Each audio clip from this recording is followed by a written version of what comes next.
Hi മക്കളെ, welcome back to learners. Class 9 ബയോളജിയിലെ human ഹാർട്ടിനെ കുറിച്ച് നിങ്ങൾ പഠിക്കുന്നുണ്ട് അല്ലേ? സെക്കൻഡ് ചാപ്റ്ററിനകത്ത് പലർക്കും ഇതിന്റെ വർക്കിംഗ് കുറച്ച് ഡൗട്ട് ഉള്ളവരുണ്ടായിരിക്കും. അങ്ങനെ ഡൗട്ട് ചോദിച്ച കുട്ടികൾക്ക് വേണ്ടിയിട്ടാണ് ഈ ഒരു വീഡിയോ ചെയ്യുന്നത് കേട്ടോ. ഓക്കെ, സോ നമുക്കറിയാം ഹ്യൂമൻ ഹാർട്ട് എന്ന് പറയുമ്പോൾ എത്ര ചേംബറുകളുണ്ട്? 4 ചേംബറുകളുണ്ട് അല്ലേ? ഞാൻ വരയ്ക്കുന്നതൊന്ന് ശ്രദ്ധിക്കൂ. ഇവിടെ നമുക്ക് വേണമെങ്കിൽ ഹാർട്ടിനെ ചെരിച്ച് വരയ്ക്കാം, അല്ലെങ്കിൽ സ്ട്രെയിറ്റ് ആയിട്ട് വരയ്ക്കാം. നിങ്ങൾക്ക് ഒന്നും കൂടി ക്ലിയർ ആവാൻ വേണ്ടിയിട്ട് ഞാൻ സ്ട്രെയിറ്റ് ആയിട്ടാണ് വരയ്ക്കുന്നത് കേട്ടോ. ഓക്കെ, യെസ്, ഇവിടെ ശ്രദ്ധിക്കുക. ഇവിടെ നമ്മൾ ഹാർട്ട് വരയ്ക്കുന്ന സമയത്ത് ഹാർട്ടിന് എത്ര ചേംബറുകളുണ്ട്? യെസ്, 4 ചേംബറുകളുണ്ട് അല്ലേ? ആ 4 ചേംബർ ഞാനിവിടെ വരച്ചു കഴിഞ്ഞു. ഓക്കെ, അതിൽ നിങ്ങൾ മനസ്സിലാക്കണം, ഏറ്റവും മുകളിലുള്ള ചേംബറിന് നമ്മൾ പറയുന്ന പേര് എന്താണ്? ആട്രിയം എന്നാണ് കേട്ടോ, അല്ലെങ്കിൽ ആട്രിയ എന്നാണ് പറയുക. ഓക്കെ, അതുപോലെ വീണ്ടും മുകളിലുള്ള ചേംബറിനെ നമ്മൾ പറയും ആട്രിയ എന്ന് പറയും. ഇനി താഴെയുള്ള ചേംബറിനെ നമ്മൾ പറയും വെൻട്രിക്കിൾസ് എന്ന് പറയും. Okay, ventricle. അതുപോലെ വീണ്ടും താഴെയുള്ളതിനെ നമ്മൾ പറയും വെൻട്രിക്കിൾസ് എന്ന് പറയും. Okay, yes. ഇനി നമ്മൾ ഇവിടെ സ്ക്രീനിൽ കാണുന്നത് നമ്മുടെ ലെഫ്റ്റ് സൈഡിലാണ് ഏത് ഭാഗമുള്ളത്? ഈ പറഞ്ഞ ഭാഗമുള്ളത് അല്ലേ? പക്ഷെ മക്കളെ, നമ്മൾ ഹാർട്ട് വരയ്ക്കുന്ന സമയത്ത് നമ്മുടെ ലെഫ്റ്റ് ഹാർട്ടിന്റെ റൈറ്റ് ആയിട്ടാണ് നമ്മൾ മാർക്ക് ചെയ്യേണ്ടത്. ഓക്കെ, നമ്മുടെ ലെഫ്റ്റ് സൈഡ് ഇതാണ്, പക്ഷേ എന്താണ്? ഹാർട്ടിന്റെ റൈറ്റ് സൈഡ്, അല്ലെങ്കിൽ നമ്മൾ വരയ്ക്കുന്ന ഹാർട്ടിന്റെ റൈറ്റ് ഭാഗമാണ് ഏത്? ഈ പറഞ്ഞ ഭാഗം. ഓക്കെ, അപ്പൊ നിങ്ങൾ ഇവിടെ ഏത് ആട്രിയാണ്? റൈറ്റ് ആണോ ലെഫ്റ്റ് ആണോ? യെസ്, ഇവിടെ നിങ്ങൾ മാർക്ക് ചെയ്യണം റൈറ്റ് ആട്രിയ. അത് നിങ്ങൾ ക്ലിയർ ആക്കി എടുത്തോണം. ഓക്കെ, അത് തെറ്റിക്കരുത്.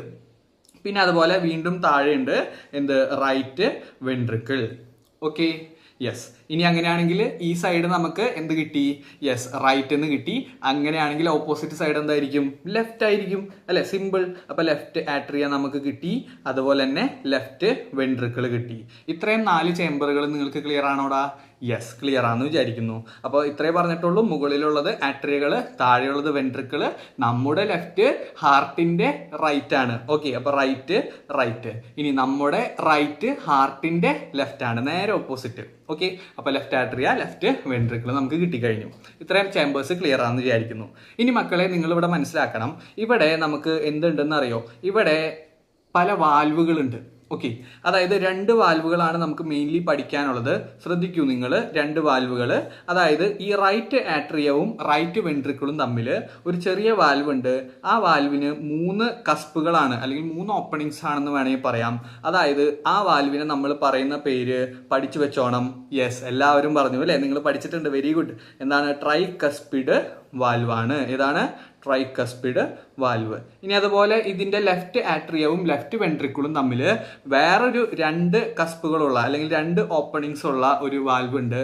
ആ വാൽവിനെ നമ്മൾ പറയും ബൈകസ്പിഡ് വാൽവ്. ഓക്കെ, എന്താണ്? Bicuspid valve. ഓക്കെ, അപ്പൊ 2 വാൽവുകൾ നമ്മൾ പഠിച്ചു കഴിഞ്ഞു. ഏതൊക്കെയാണ്? ട്രൈകസ്പിഡ് വാൽവ് പഠിച്ചു, അതുപോലെ തന്നെ ബൈകസ്പിഡ് വാൽവ് പഠിച്ചു. ഓക്കെ, ട്രൈകസ്പിഡ് എവിടെ നിന്ന് എവിടേക്കാണ്? റൈറ്റ് ആട്രിയവും റൈറ്റ് വെൻട്രിക്കിളും തമ്മിലുള്ള ആ ഒരു കസ്പ്, അല്ലെങ്കിൽ ആ ഒരു ഓപ്പണിങ്ങിനെയാണ് എന്ത് പറയുക? അല്ലെങ്കിൽ ആ ഒരു വാൽവിനെയാണ് എന്ത് പറയുക? ട്രൈകസ്പിഡ് എന്ന് പറയുക. ഇനി ലെഫ്റ്റ് ആട്രിയവും ലെഫ്റ്റ് വെൻട്രിക്കിളും തമ്മിലുള്ള ഓപ്പണിങ്ങിനെയാണ് ഈ പറഞ്ഞ ബൈകസ്പിഡ് വാൽവ് എന്ന് പറയുക. ഓക്കെ, ഇത്രയും കാര്യം ക്ലിയർ ആണല്ലോ. എന്തിനാണ് ഈ ട്രൈകസ്പിഡ് ബൈകസ്പിഡ് വാൽവുകൾ ഉള്ളത് എന്ന് ചോദിച്ചു കഴിഞ്ഞാൽ നിങ്ങൾ മനസ്സിലാക്കണം, ഈ പറഞ്ഞ ബാക്ക് ഫ്ലോ, അതായത് രക്തം എന്താ സംഭവിക്കാന്ന് വെച്ച് കഴിഞ്ഞാൽ, രക്തം ഇവിടെ ആദ്യമേ ആട്രിയകളിൽ നിറയും. അതിനുശേഷം ഈ വാൽവ് ഓപ്പൺ ചെയ്താൽ മാത്രമേ എന്ത് ചെയ്യുള്ളൂ? റൈറ്റ് വെൻട്രിക്കിളിലേക്ക്, അല്ലെങ്കിൽ വെൻട്രിക്കിളുകളിലേക്ക് എന്ത് കിടക്കുള്ളൂ? രക്തം കിടക്കുള്ളൂ.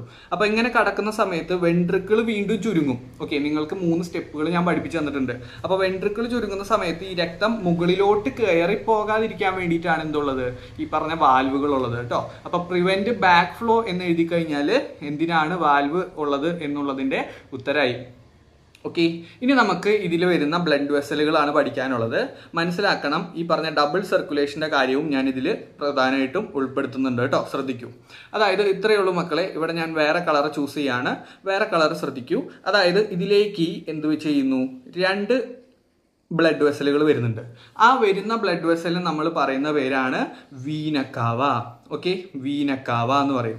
അപ്പൊ മുകളിൽ നിന്നും ഈ പറഞ്ഞ വീനക്കാവ് വരും, താഴെ നിന്നും വീനക്കാവ് വരും. അതാണ് ആക്ച്വലി എന്ത്? മുകളിൽ നിന്ന് വരുന്നതിന് നമ്മൾ സുപ്പീരിയർ വീനക്കാവ എന്നും താഴെ നിന്ന് വരുന്നതിന് നമ്മൾ ഇൻഫീരിയർ വീനക്കാവ എന്നും നമ്മൾ പറയുന്നുണ്ടാവും. ഓക്കെ, അപ്പൊ 2 വീനക്കാവകൾ ഉണ്ട്, superior vena cava and inferior vena cava. അതാണ് ആക്ച്വലി എന്ത് ചെയ്യുന്നത്? ഈ പറഞ്ഞ ഓക്സിജൻ ഇല്ലാത്ത ഇംപ്യൂർ ബ്ലഡിനെ എവിടേക്ക് കൊണ്ടുവരുന്നത്? റൈറ്റ് ആട്രിയത്തിലേക്ക് കൊണ്ടുവരുന്നത്. ഓക്കെ. എന്നിട്ട് എന്താ സംഭവിക്കാൻ ചോദിച്ചു കഴിഞ്ഞാൽ ഇവിടെ സംഭവിക്കുന്ന കാര്യം ഇത്രയേ ഉള്ളൂ.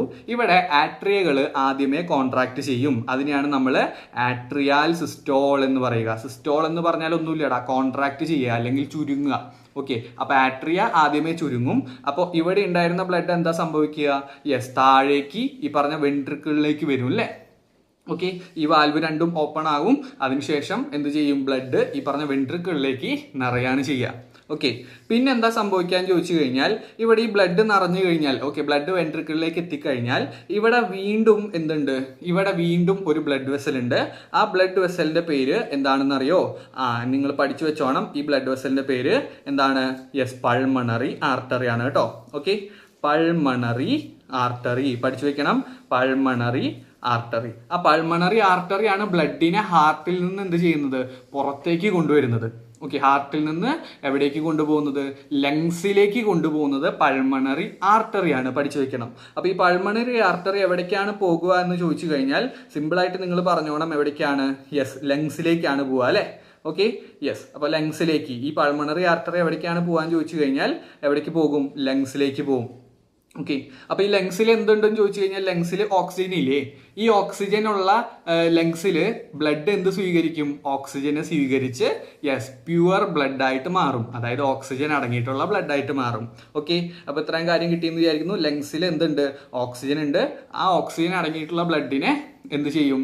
യെസ്, തിരികെ എവിടേക്ക് എത്തിക്കും? ഈ പറഞ്ഞ ലെഫ്റ്റ് ആട്രിയത്തിലേക്ക് ഒരു ബ്ലഡ് വെസൽ എത്തിക്കും. ഓക്കെ, അത് ഞാൻ വരച്ച് കാണിച്ചു തരാം. ഈ ലങ്സിൽ എത്തിക്കഴിഞ്ഞാൽ ലങ്സിൽ നിന്ന് എന്ത് ചെയ്യും? ഇവിടേക്ക് എവിടേക്ക്? ലെഫ്റ്റ് ആട്രിയത്തിലേക്ക് വേറെ ഒരു ബ്ലഡ് വെസൽ എത്തിക്കും. അതിന്റെ പേരാണടാ മക്കളെ എന്ത്? Pulmonary vein. പഠിച്ചു വെച്ചോണം. ഏതാണ്? Pulmonary vein. Okay, pulmonary vein. മറ്റത് പൾമണറി ആർട്ടറി ആണ്. ആർട്ടറി എന്താ ചെയ്യുക? ഹാർട്ടിൽ നിന്ന് ലങ്സിലേക്ക് എത്തിക്കുന്നതാണ് പൾമണറി ആർട്ടറി. ഓക്കെ, ഇനി പൾമണറി വെയിൻ എന്ന് പറഞ്ഞാൽ ഇത്രയേ ഉള്ളൂ. ലങ്സിൽ നിന്ന് എവിടേക്ക് എത്തിക്കുന്നു? ലെഫ്റ്റ് ആട്രിയത്തിലേക്ക് എത്തിക്കുന്നതാണ് ആക്ച്വലി എന്ത്? ഈ പറഞ്ഞ അല്ലെങ്കിൽ ആട്രിയത്തിലേക്ക് എത്തിക്കുന്നതാണ് എന്ത്? Pulmonary vein. ഓക്കെ, അപ്പൊ പൾമണറി വെയിനിലൂടെ ഓക്സിജൻ അടങ്ങിയിട്ടുള്ള ബ്ലഡ് ആണോ ഓക്സിജൻ ഇല്ലാത്ത ബ്ലഡ് ആണോ പോകുക? നിങ്ങൾ തന്നെ പറഞ്ഞോ. യെസ്, ഓക്സിജൻ ഉള്ള ബ്ലഡ് ആണ് പോവുക അല്ലെ. ഓക്സിജൻ അടങ്ങിയിട്ടുള്ള ബ്ലഡ് എന്ത് ചെയ്യും? ഈ പറഞ്ഞ പൾമണറി വെയിൻ വഴി എവിടേക്ക് എത്തും? ഈ പറഞ്ഞ ലെഫ്റ്റ് ആട്രിയത്തിലേക്ക് എത്തും. ഓക്കെ, എന്നിട്ട് ഈ ലെഫ്റ്റ് ആട്രി എന്ത് ചെയ്യും? വീണ്ടും പമ്പ് ചെയ്യും. ലെഫ്റ്റ് വെൻട്രിക്കിളിലേക്ക് പോവും. എന്നിട്ട് ഈ പറഞ്ഞ ലെഫ്റ്റ് വെൻട്രിക്കിളിൽ എത്തിക്കഴിഞ്ഞാൽ ലെഫ്റ്റ് വെൻട്രിക്കിൾ വീണ്ടും എന്ത് ചെയ്യുന്നറിയോ? വീണ്ടും ബ്ലഡിനെ പമ്പ് ചെയ്യും. അപ്പൊ വീണ്ടും ബ്ലഡിനെ പമ്പ് ചെയ്യാൻ വേണ്ടിയിട്ട് ഇവിടെ ലെഫ്റ്റ് വെൻട്രിക്കിളിന്റെ അവിടെ ഒരു ബ്ലഡ് വെസൽ കൂടി ഉണ്ട്. അതാണ് നിങ്ങൾ പഠിച്ചു വെച്ചിട്ടുള്ള ഏത്? യെസ്, അയോർട്ട അല്ലെങ്കിൽ മഹാധമനി എന്ന് മക്കൾ പഠിച്ചു വെച്ചിട്ടുണ്ടായിരിക്കും. ഓക്കെ, അപ്പൊ അയോർട്ട വഴി എവിടേക്ക് എത്തും എന്നറിയോ?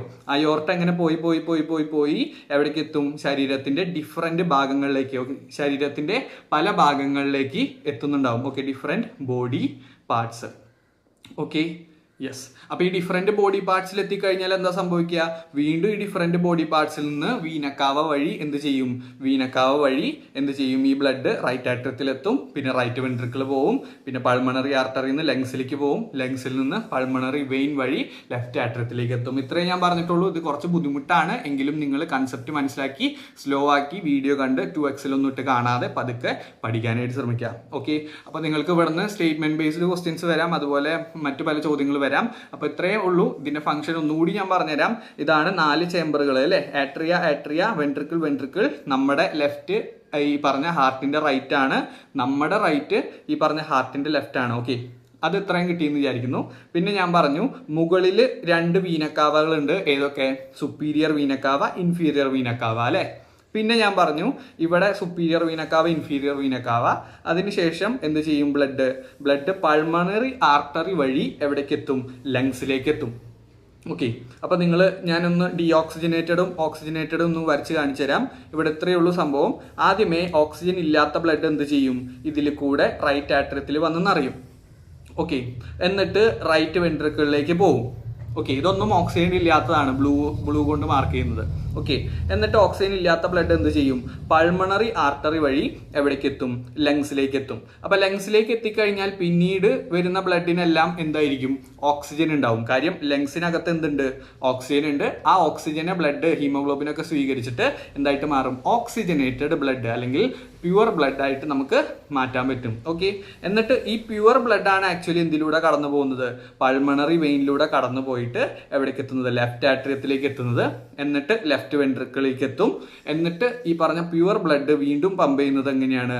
അയോർട്ട വഴി ആ ശരീരത്തിന്റെ പല ഭാഗങ്ങളിലേക്ക് പമ്പ് ചെയ്യാണ് ചെയ്യുക. ഓക്കെ. അപ്പോൾ ഇത്രയും കാര്യം മനസ്സിലായി എന്ന് വിചാരിക്കുന്നു. ഇതിനെ ബേസ് ചെയ്തിട്ട് ക്വസ്റ്റ്യൻസ് പല രീതിയിൽ നിങ്ങൾക്ക് എക്സാമിന് ചോദിക്കാൻ സാധ്യതയുണ്ട്. ഇത് ക്ലിയർ ആണെങ്കിൽ നിങ്ങൾ ഈ വീഡിയോ ഒന്ന് ലൈക്ക് ചെയ്യണം. അതുപോലെ തന്നെ നിങ്ങൾക്ക് ഇതിന് ബേസ് ചെയ്തിട്ടുള്ള ക്വസ്റ്റ്യൻസ് ഞാനിപ്പോൾ തന്നെ അപ്ലോഡ് ചെയ്യുന്നുണ്ടായിരിക്കും. അപ്പോൾ നിങ്ങൾ ചാനൽ സബ്സ്ക്രൈബ് ചെയ്തിട്ടുണ്ടെങ്കിൽ കറക്റ്റായിട്ട് സബ്സ്ക്രൈബ് കൂടി ചെയ്തു വയ്ക്കാനായിട്ട് ശ്രമിക്കാം. ഓക്കെ. യെസ്. അപ്പോൾ ഇനി അത്രയേ ഉള്ളൂ. വേറെ കാര്യങ്ങൾ എന്തെങ്കിലും ഡൗട്ടുകൾ ഉണ്ടെങ്കിൽ നിങ്ങൾക്ക് താഴെ കമൻറ്റ് ബോക്സിൽ ചോദിക്കാവുന്നതാണ്.